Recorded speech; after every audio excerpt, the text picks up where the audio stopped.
I'm the developer of Linguistic Genomics, which was the first platform on which you could determine the intent of communication rather than the literal artifact of communication. But we've also used that technology for a number of other applications in defense and intelligence and finance, and most notably, in the early 2000s, my company was responsible for bringing down what was, at the time, one of the largest tax frauds in U.S. history. We maintained a series of inquiries into every individual, every organization, and every company that is involved in anything that either blurs the line of biological and chemical weapons or crosses that line in any of 168 countries. In 1999, there were 1 million patents digitized by IBM, and those 1 million patents were the first time human innovation had been put into an electronic digital searchable format.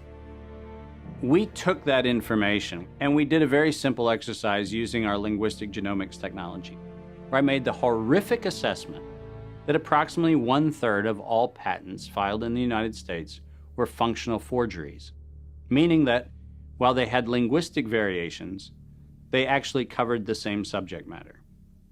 In 1999, patents on coronavirus started showing up, and thus began the rabbit trail. March 2003, panic grips Hong Kong as a deadly new virus sweeps through the city. In 2003, the Center for Disease Control saw the possibility of a gold strike, and that was the coronavirus outbreak that happened in Asia.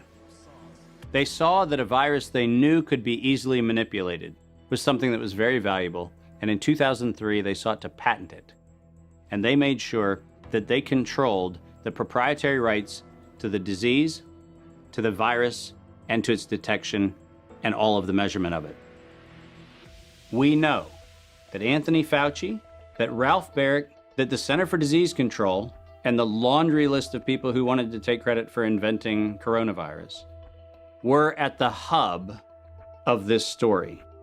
From 2003 to 2018, they controlled 100% of the cash flow that built the empire around the industrial complex of coronavirus. The World Health Organization has officially named the novel coronavirus the novel coronavirus outbreak. The World Health Organization has declared an international public health emergency.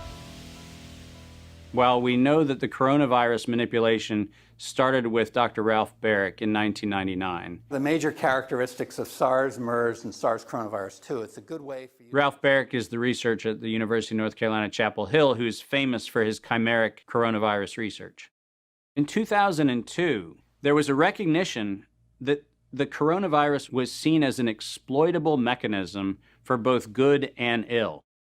On April the 25th, 2003, the U.S. Center for Disease Control filed a patent on the coronavirus transmitted to humans. Under 35 U.S. Code Section 101, nature is prohibited from being patented. Either SARS coronavirus was manufactured, therefore making a patent on it legal, or it was natural, therefore making a patent on it illegal. If it was manufactured, it was a violation of biological and chemical weapons, treaties, and laws. If it was natural, filing a patent on it was illegal. In either outcome, both are illegal. In the spring of 2007, the CDC filed a petition with the Patent Office to keep their application confidential and private. They actually filed patents on not only the virus, but they also filed patents on its detection and a kit to measure it. Because of that CDC patent, they had the ability to control who was authorized and who was not authorized to make independent inquiries into coronavirus. You cannot look at the virus, you cannot measure it, you cannot develop a test kit for it. And by ultimately receiving the patents that constrained anyone from using it, they had the means, they had the motive, and most of all, they had the monetary gain from turning coronavirus from a pathogen to profit. Developing and owning a coronavirus vaccine has become a biotech arms race with political overtones. This vaccine gold rush is starting to bother me. Gold rush. Let's keep that in mind. And so somewhere between 2012 and 2013, something happened. The federal funding for research that was feeding into places like Harvard, Emory, University of North Carolina, Chapel Hill, that funding suddenly became impaired by something that happened at the NIH, where the NIH got this little tiny moment of clarity and said, I think something we're doing is wrong. And in 2013, the NIH said, gain-of-function research on coronavirus should be suspended. The National Institutes of Health had a moral and social and potentially legal reason to object to research. But the letters that were sent to the researchers essentially said, you are receiving notice that we're telling you to stop. And now on the bottom of the page, we're going to clarify what stop means. Keep going. But when the heat gets hot in 2014 and 15, what do? You offshore the research.